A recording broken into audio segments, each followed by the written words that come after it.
For 14 years, one man kept saying the same thing about a goalkeeper nobody wanted. Arsene Wenger looked at a skinny teenager from Argentina and told anyone who would listen, "Emmy, you're the future of goalkeeping." Everyone agreed Wenger was just being kind to a kid. They were wrong. Wenger wasn't being kind. He was issuing a warning, and it would come true from 12 yards out. Damian Emiliano Martinez Romero was born on the 2nd of September 1992 in Mar del Plata, a windswept coastal city on Argentina's Atlantic edge, where the football gets played on whatever surface is available. He came from nothing.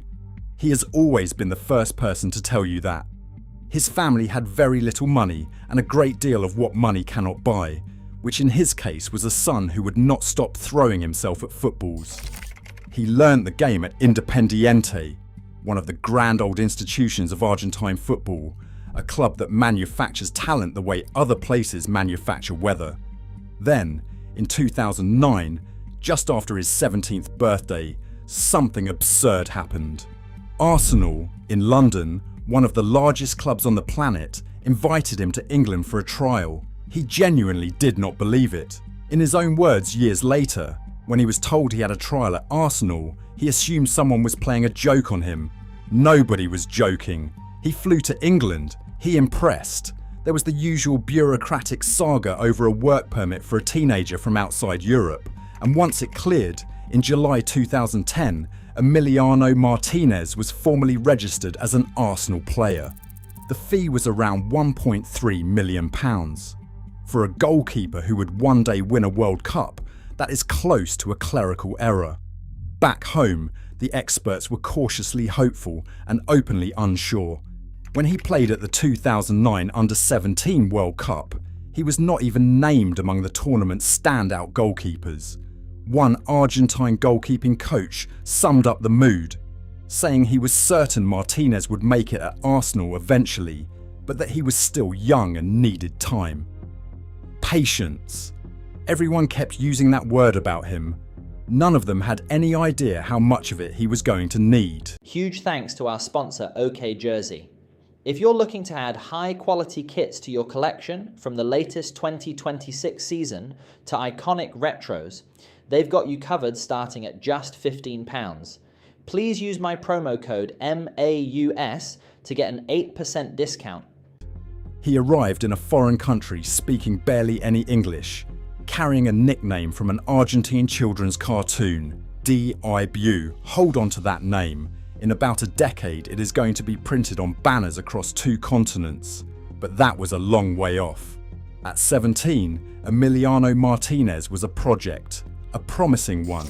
And at enormous clubs, promising projects have a way of quietly vanishing into the reserves, never to be heard from again. This one, though, had something the scouts struggled to put a number on, and one man inside Arsenal spotted it the moment he arrived. That man was Arsene Wenger. His entire legend was built on seeing things in players before the rest of football caught up. He had a habit of finding unknowns in obscure corners of the world and turning them into names people would remember for 50 years. So when he looked at this raw, skinny Argentine keeper, he said something. And then he said it again and again. "Emmy, you're the future of this club." He repeated it for years, privately and publicly. In 2016, when Martinez signed a long-term contract, Wenger went further. He told anyone listening that Martinez had every single quality a top goalkeeper needs. The stature, the passion, the technical quality, the decision-making. And one phrase that lands very differently today than it did then. He said Martinez was not frightened of anything. Write that one down. We're coming back to it. At the time, it sounded like generosity. Wenger being Wenger, propping up a young player's confidence with warm words, the way managers do. And then Arsenal played Reading in the League Cup, and the prophecy stopped looking like insight and started looking like a punchline. Arsenal fell 4 goals behind. Then they staged an insane comeback and won the game 7-5. And in the middle of that madness stood Emiliano Martinez, personally responsible for 5 goals against. One of them was a tame shot from a Reading midfielder that he somehow palmed into his own net. Read that again. His team scored 7 and won, and he still let in 5. It was so bad it survived a 7-goal onslaught. Wenger watched from the touchline, visibly baffled. His assistant Steve Bold folded his arms in something that looked a lot like disgust. And the kid stood in his goal with his jaw clenched, watching Reading celebrate goals he had gift-wrapped. That night, most of English football made up its mind about Emiliano Martinez. Nice lad, not a number 1. The future of the club, it seemed, had a present that involved conceding 5 on a wet Tuesday and calling it character building. The gods were listening, and they had a genuinely sick sense of humour. So Arsenal did what big clubs do with a project they can't quite trust. They sent him away. Then they sent him away again, and again, and again, and again, and again. 6 loan spells in total, from Argentina to Wembley, the scenic route, via some of English football's least glamorous postcodes. The first was an emergency. In 2012, Oxford United was short a goalkeeper, so Martinez was dispatched to League Two to make his English debut in the very last game of the season. Oxford lost 3-0 to Port Vale, a grand introduction to the English game, then Sheffield Wednesday, then Rotherham United in 2015, where he came on and lost. Then a season-long loan at Wolverhampton Wanderers that got derailed when he picked up an injury and was ruled out for months. Then, in 2017, Spain came calling. Getafe took him to La Liga, and everyone understood what that meant. Arsenal had quietly filed him as, on a good day, their third-choice goalkeeper. For long stretches back at Arsenal, his actual job description amounted to taking selfies, tweeting out the team news, and being paid handsomely to watch football from a very good seat near the pitch. Now and then, the talent flickered through the fog. In 2014, with both keepers ahead of him injured, he made his Champions League debut and then kept a clean sheet against Borussia Dortmund, good enough to land him in UEFA's Team of the Week. For a moment, Wenger looked like a prophet. Then the regular keepers came back, Martinez went back to the bench, and the moment passed like all the others. Through every mile of it, he kept repeating the same lines like a mantra. I came from nothing. I'm at one of the biggest clubs in the world. I'm never satisfied. When he went out for the final time, aged 26, to Reading, he made himself a promise. This was the last loan. From here it was Arsenal or a permanent move elsewhere. He was done being the understudy. He picked Reading over Leeds on purpose because Reading were the harder job, because he wanted to prove the doubters wrong the difficult way. He came back from that spell, in his own telling, with the lowest body fat of his life, more power in his frame, and more arrogance in his head. He said the single best thing that loan taught him was to be arrogant on the pitch. 9 years he had waited for a jersey that kept getting handed to somebody else. 9 years of packing bags and learning new dressing rooms and proving himself to clubs that would forget him by August. He was about to learn that patience occasionally pays out. Right before the universe snatched the winnings off the table. The chance, when it finally arrived, came the way these things usually do, through another man's bad luck. In June 2020, Arsenal's first-choice keeper, Bernd Leno, went down injured. And after almost a decade of waiting, the door Martinez had been staring at his whole career swung open. He walked through it and then bolted it shut behind him. He didn't merely cover. He was outstanding. And he dragged Arsenal all the way to an FA Cup final against Chelsea in an eerily empty Wembley during the silence of a pandemic summer. Arsenal won it, 2-1. Martinez was the reason they stayed in it. And when the whistle went, this man, 30 years in the making, 6 loans deep, written off for years after a 7-5 embarrassment, sank to the turf and WAPT. The cameras found him sobbing into his shirt. His family walked onto the pitch to wrap their arms around him. It was the happiest moment of his life. Emphasis, as ever, on was. A few weeks later, he won the Community Shield too, beating Liverpool. He had done absolutely everything asked of him. He had proven Wenger right in front of the entire country. He had earned the number 1 jersey outright. And Arsenal, now under Mikel Arteta, looked at their tearful, victorious, decade-in-waiting goalkeeper and decided they still weren't quite sure about him. Leno was returning from injury. Arteta wouldn't guarantee Martinez the starting spot. And Martinez, who had endured 9 years precisely so that he would never sit on a bench again, said the quiet part out loud. No games, no stay.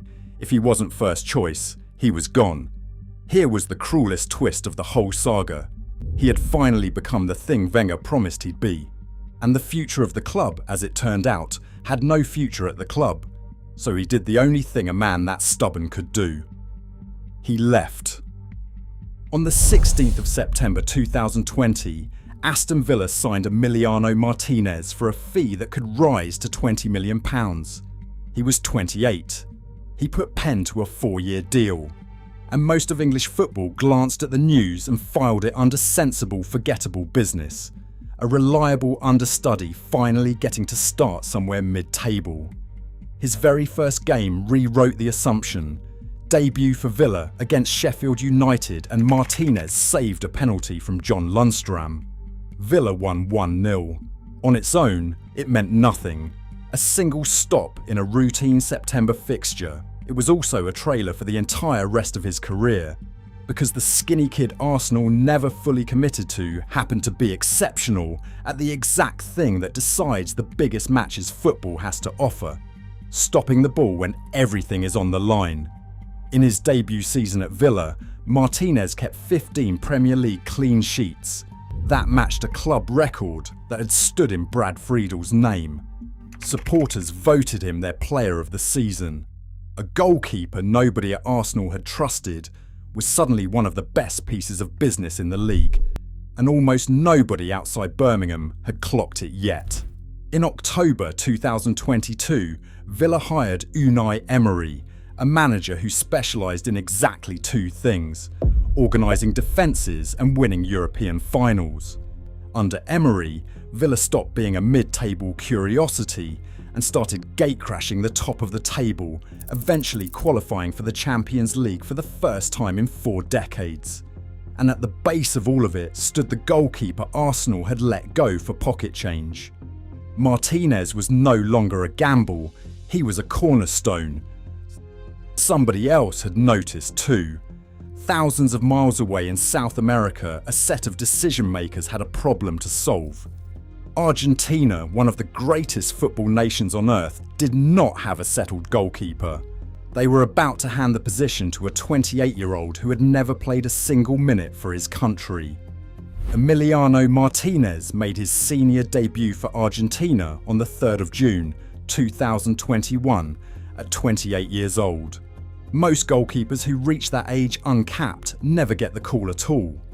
He got his because the first choice, Franco Armani, caught COVID, and manager Lionel Scaloni simply needed a body between the posts. By the end of that summer, the body had stolen the job outright. The 2021 Copa America was played in front of empty stands in Brazil. No crowds because of the pandemic, which meant the pitchside microphones caught absolutely everything. And in the semi-final against Colombia, everything is what they caught. It went to a penalty shootout, and Martinez, alone on his line, started talking. He talked to the Colombian takers before they had even placed the ball. He told one of them, in Spanish, that he was sorry, but he was going to eat him alive. Then he saved 3 penalties. None of it was an accident. He had been unknown to most of Argentina at the start of that tournament, a mystery man wearing gloves nobody had asked for. By the end of it, he had worked out something the rest of football would spend the next 3 years failing to solve. The penalty spot is not really a physics problem. It is a nerves problem. And Emiliano Martinez had decided, somewhere across those 9 wasted years, that his nerves were the last thing anyone should worry about. Argentina went through. Martinez lifted his first senior trophy and collected the Golden Glove as the tournament's finest goalkeeper. It was also Lionel Messi's first trophy with Argentina, ending an ache that had trailed the greatest player of his generation his entire career. And the man in goal, the one running his mouth and then backing it up, became a national phenomenon overnight. His face went onto banners. His trash talk became a catchphrase repeated across the country. They named the whole craze after him, Dibumania, after the cartoon nickname he had been carrying since he was a boy on the concrete pitches of Mar del Plata. Remember when I said that name would matter? This is the part where it started to matter. The kid Arsenal loaned out 6 times had, at 28 become the pounding heart of the Argentina national team. And the single biggest stage in the entire sport was now only 18 months away. Before the World Cup, there was a warning shot. In June 2022 at Wembley, Argentina faced Italy, the reigning champions of Europe, in a one-off showpiece called the Finalissima. Martinez kept a clean sheet. Argentina won 3-0. Trophy number 2 collected on English soil in the country that had never quite been sure about him. Then came Qatar, and then came immortality. Argentina ground their way to a quarter-final against the Netherlands, and it turned into one of the ugliest, tensest nights of the whole tournament. Argentina led by 2.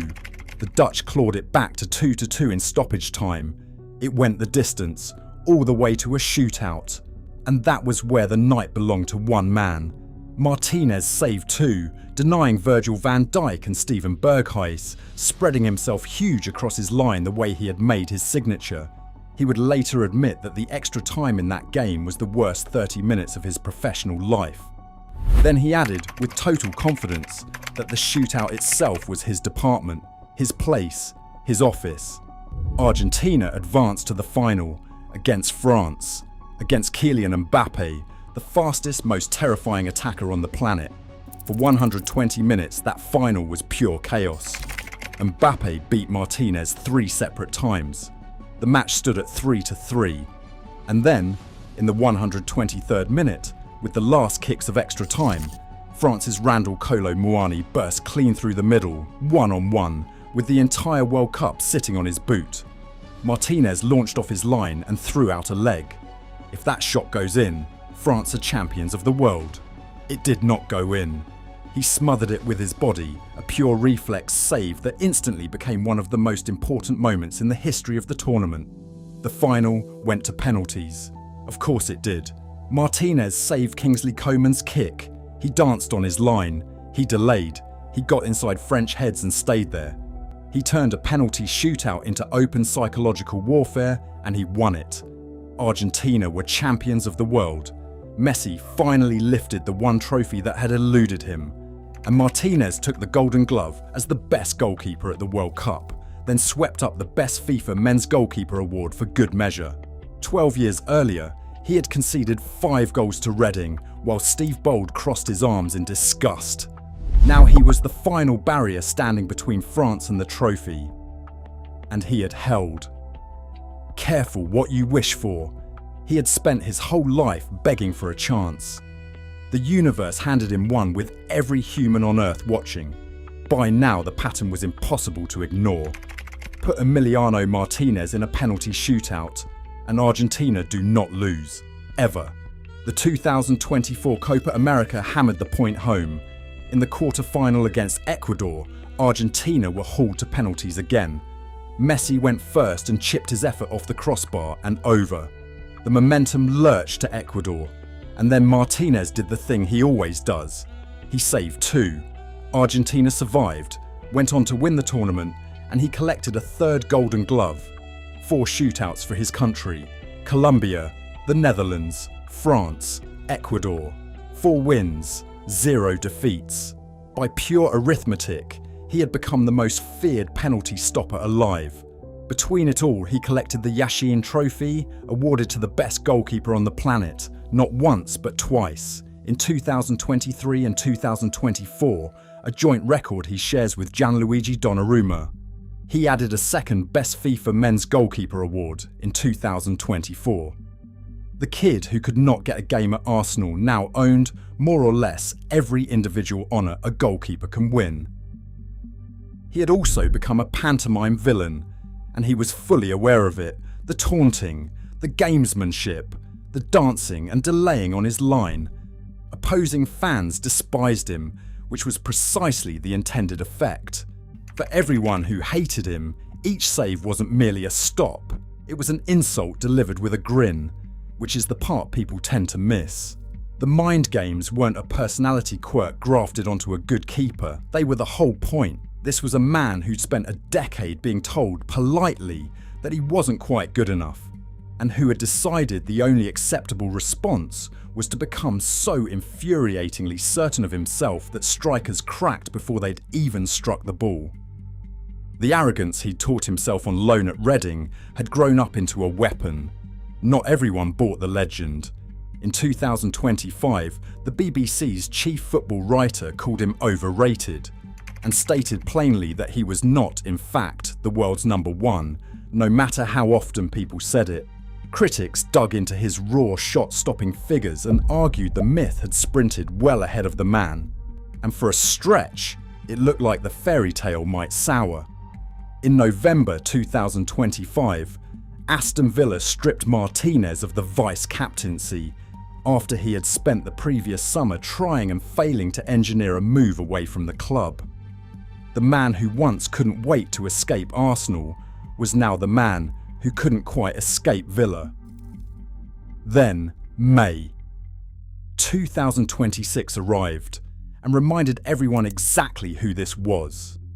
Aston Villa reached the Europa League final against Freiburg in Istanbul. In the warm-up, before a ball had even been kicked, Martinez broke his finger. He played the entire match anyway. Villa won 3-0, a clean sheet. Their first European trophy in 44 years, and their first major trophy of any kind in 30. It was the 7th final he had contested in 6 years, across Arsenal, Argentina, and Aston Villa. He had won all 7. A broken finger did not stop him. At this point, very little does. Weeks later, his name was in Argentina's squad to defend the World Cup in 2026. So, go back to that quote one more time. The one from 2016, when a young keeper had just shipped 5 against Reading and the whole country rolled its eyes. Wenger insisted the boy had every quality a goalkeeper needs, and that he wasn't frightened of anything. Everyone assumed Wenger was just being kind. He wasn't. He was simply telling the truth 14 years too early for anyone to believe him. And for every striker who has ever walked up to the spot, looked into the goal, and found Emiliano Martinez grinning back at them, Wenger's little prophecy stopped sounding like a compliment a very long time ago. It sounds like a warning.